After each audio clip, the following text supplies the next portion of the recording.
আচ্ছা মোৰ প্ৰশ্ন উত্তৰ দিলে মই কি সুধিছিলোঁ তেওঁ যোৱাকালি কৈছিল যে মই পদত্যাগ কৰিম তো ময়ো সুধিছোঁ কি এইখিনি যে SIT যে এইবোৰ চব যে সৃষ্টি কৰিছে SITত কি বুজাবলৈ বিচাৰিছে SITৰ জৰিয়তে যে গৌৰৱ গগৈ পাকিস্তানী এজেণ্ট এইটোৱে সজাবলৈ বিচাৰিছে যদি এই গোটেই SIT পাকিস্তানী এজেণ্ট সজাব নোৱাৰে তেতিয়াহ'লে মুখ্যমন্ত্ৰী নিজৰ পদৰ পৰা ইস্তিফা দিবনে নিদিব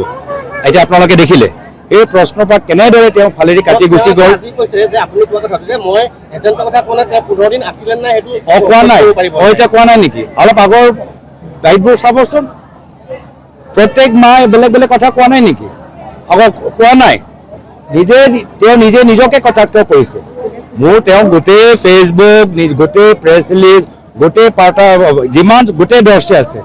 কোন মাহত কোন দিনত ক'ত তেওঁ কি কৰিছে গোটেই ফাইলটো মোৰ ওচৰত আছে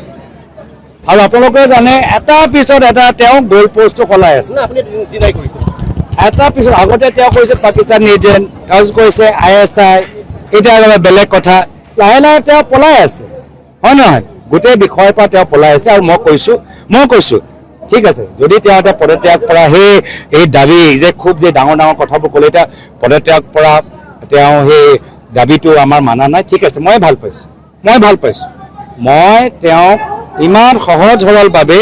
মুখ্যমন্ত্ৰীৰ চকীটো এৰি দিবলৈ বিচৰা নাই আমি বিচাৰিছোঁ অহা বছৰ অসমৰ জনসাধাৰণৰ ভোটৰ যোগেদি আমি তেওঁ মুখ্যমন্ত্ৰীৰ চকীৰ পৰা আঁতৰাম তেওঁ নিজৰ বাবে এৰি দিব নালাগে আমি জনসাধাৰণে একগোট হৈ অহা বছৰ ভোটৰ যোগেদি তেওঁক আঁতৰাব কিয়লৈকে আজিৰ তাৰিখত ভ্ৰষ্টাচাৰ ড্ৰাগছৰ মাফিয়া কয়লা চিণ্ডিকেট আৰু য'তে পথাৰ য'তে ৰাজহুৱা পথাৰ তাতে বিজেপি নেতাসকলৰ চকু নিজৰ এটা ব্যৱসায় আৰম্ভ কৰি ৰাইজৰ মানুহক ৰাইজৰ খেতিয়কসকলক তেওঁলোকে আঁতৰাই ৰাখিছে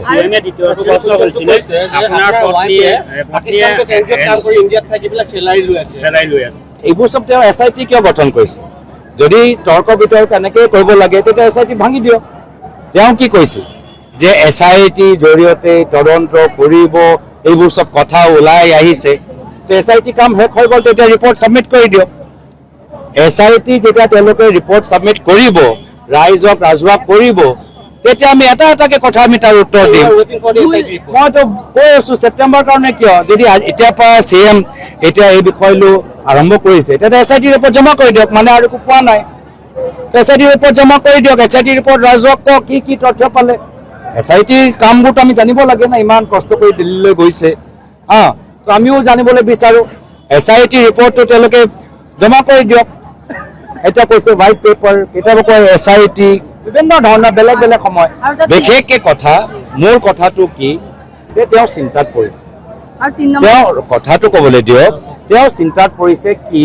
যে অহা বছৰ তেওঁ চকীটো যাব আৰু তেওঁ বিৰোধী ভূমিকাত কেতিয়াও বহিবলৈ পোৱা নাই সদায় ক্ষমতাত য'ত ক্ষমতা তাতে তেওঁ উপস্থিত হৈ থাকে পৰৱৰ্তী দিনত যেতিয়া আমাৰ চৰকাৰ আহিব আকৌতো কংগ্ৰেছত বেকডোৰ এণ্ট্ৰি মাৰিব নোৱাৰিব এতিয়াতো বিৰোধী চকীত বহিব লাগিব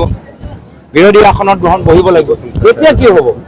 এই যে চিন্তা পৰৱৰ্তী দিনত কংগ্ৰেছৰ চৰকাৰ দিনত তেওঁ কি অৱস্থা হ'ব সেই চিন্তাত আবুল তাবুল কথা যি টি কথা কৈ আছে মই অসমৰ ৰাইজক মই শলাগ লৈছোঁ যে অসমৰ ৰাইজে তেখেতৰ বিভ্ৰান্তিত এই জালত ভৰি দিয়া নাই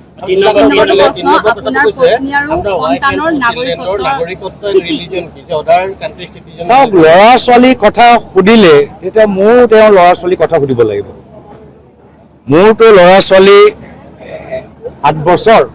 আৰু সৰুগৰাকী 4 বছৰ